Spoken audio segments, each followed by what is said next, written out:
SUDA venture కోసం తమ భూములను బలవంతంగా తీసుకోవడం జరిగిందని మిట్టపల్లం భూబాధిత కుటుంబం ఆరోపించారు. నష్టపరిహారం చెల్లించకుండానే తమ భూములను సుడా కోసం తీసుకోవడం జరిగిందన్నారు. ప్రభుత్వం వెంటనే తమకు నష్టపరిహారం చెల్లించాలని బాధిత కుటుంబ సభ్యులు డిమాండ్ చేశారు.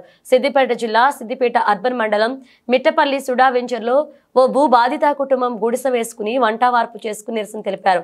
ఇందిరమ్మ హయాంలో మా తాతలకు భూములను కేటాయిస్తే ఆ భూమిలోనే మేము వ్యవసాయం చేసుకోవడం జరిగిందని అఖిల్ తెలిపారు. తమ భూమిలోనే 800 గజాల భూమి ఇస్తామని చెప్పి ఇప్పటి వరకు ఇవ్వలేదని బాధితులు ఆరోపించారు. తనకు న్యాయం జరిగే వరకు పోరాడతా అని హెచ్చరించారు.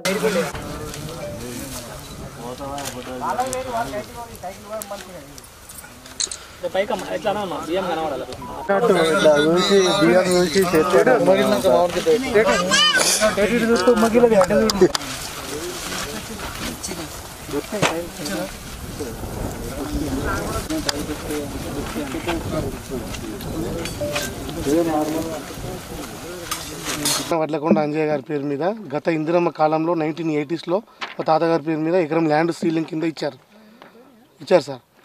ఇచ్చిన తర్వాత మా తాత అయిన వడ్లకొండ అంజయ్య 1996లో చనిపోయారు. 96లో చనిపోతే 2005లో దొంగ రిజిస్ట్రేషన్ చేయించారు గత కొత్త రాజకీయ నాయకులు. 2014 దాకా మా తాత పేరు మీద వచ్చింది. ఇప్పటికీ కూడా మేము ఇందులో సాగు చేసుకుంటూ వర్షం నీరుకి సాగు అయ్యే పంటలు పండించుకుంటూ ఉన్నాం. సూడా వాళ్ళు ఈ ల్యాండ్ ఎంఆర్ఓ మాకు అప్పచెప్పారని చెప్పి వచ్చినప్పుడు కూడా మేము ధర్నాలు చేస్తే పోలీస్ పహారాతోటి మమ్మల్ని పక్కన నెట్టివేయడం జరిగింది. అప్పుడు గత సూడా చైర్మన్ మాకు 800 గజాలు నష్టపరిహారం ఇస్తామని చెప్పి హామీ ఇచ్చారు. ఇచ్చి కూడా ఇట్లా జరుగుతుంది తిరుగుతూనే ఉన్నాం, కానీ పని కాలేదు. ఇప్పుడు మాకు తాతగారికి ఇందిరమాయంలో ఇచ్చిన ల్యాండ్ కాబట్టి మళ్ళీ గవర్నమెంట్ వచ్చింది, కాంగ్రెస్ గవర్నమెంట్ కాబట్టి ఈ గవర్నమెంట్లో అయినా మాకు ఏమైనా నష్టపరిహారం ఇస్తారేమో అని చెప్పి మేము ఫైట్ చేస్తున్నాం. ఈ గుడిసె ఎందుకు వేసారంటే మాకు ఇప్పుడు మళ్ళీ రేపు యాక్షన్ ఉంది. రేపు వెంచర్లో ఈ వెంచర్లో ఎవరు ప్లాట్ కొనట్లేదు, అయినా వీళ్ళు వెంచర్ చేస్తూనే ఉన్నారు, యాక్షన్ చేస్తూనే ఉన్నారు. చూడ వాళ్ళు మాకు రేపైనా ఏమైనా న్యాయం చేస్తారేమో అని చెప్పి మేము ఇక్కడే ఉన్నాము, ఇక్కడనే ఉంటున్నాం. మాకు ఎలాంటి నష్టపరిహారం ఇవ్వాలని మనవి గత గవర్నమెంట్ అప్లై చేస్తున్నాం. మా ఊర్లో ఉన్న అసైన్ ల్యాండ్ని తీసుకోవడం జరిగింది. అందులో భాగంగా మాది కూడా ఎకరం తీసుకున్నారు. ఎకరం తీసుకున్నప్పుడు ఏం చెప్పారంటే మీకు కూడా నష్టపరిహారం ఇస్తామని చెప్పారు. ఇంతవరకు నష్టపరిహారం ఇవ్వట్లేదు, ఏం చేయట్లేదు. కానీ వాళ్ళంతా పనులు వాళ్ళు చేసుకుంటూనే పోతుర్రు, వాళ్ళు వేలం వేసుకుంటూనే పోతుర్రు, మాకు నష్టపరిహారం ఇవ్వడం లేదు. మొన్న జరిగిన వేలంలో కూడా పోయి వాళ్ళకు దరఖాస్తు చేసుకోవడం జరిగింది. దానికి ఇంతవరకు రిప్లై ఏం చేయలేదు. మాకు నష్టపరిహారం ఇవ్వాలని మేము కోరుతున్నాం. ఇప్పుడు వాళ్ళు ఏమి ఇవ్వలేదు కాబట్టి ఈయన ఉంటాం, ఇక ఈయన ఉందాం, ఈయన గుడి చేసుకొని ఈయన ఉంటామని వంట వార్పు కూడా చేసుకుంటున్నాం. ఇక్కడ వాడుకుంటాం, ఇక్కడనే ఉంటాం.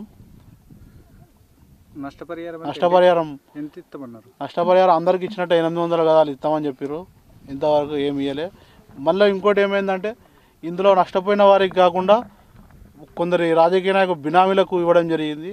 ఇప్పుడు ఇచ్చిన ఎవరైతే లబ్ధి పొందిరో ఆ లబ్ధి పొందిన వాళ్ళు మా ఊరోళ్ళు కాదు, మాకు సంబంధించిన వాళ్ళు అసలు మా ఊరికి వాళ్ళ ఈ జాగా ఏడుందో కూడా తెలియదు. వాళ్ళకు నష్టపరిహారం ఇవ్వడం జరిగింది.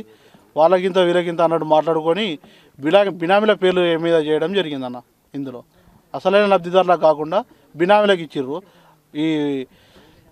అదేవిధంగా మా ఊర్లో చాలా జాగా కూడా అసైన్ భూమి కాకుండా ఇక పరం భూములలో మస్తు కబ్జా పెట్టడం జరిగింది.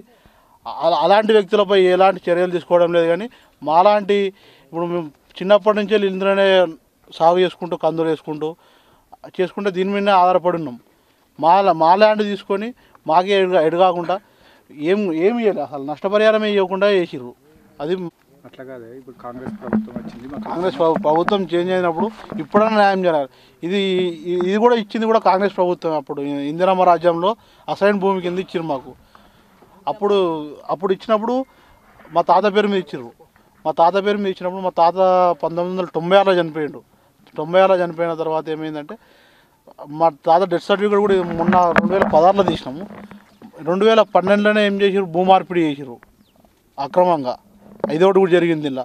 దాని కారణంగా చూపించి కూడా ఈ సుడా వాళ్ళు నష్టపరిహారం ఇవ్వకుండా జరుగుతుంది అట్లా.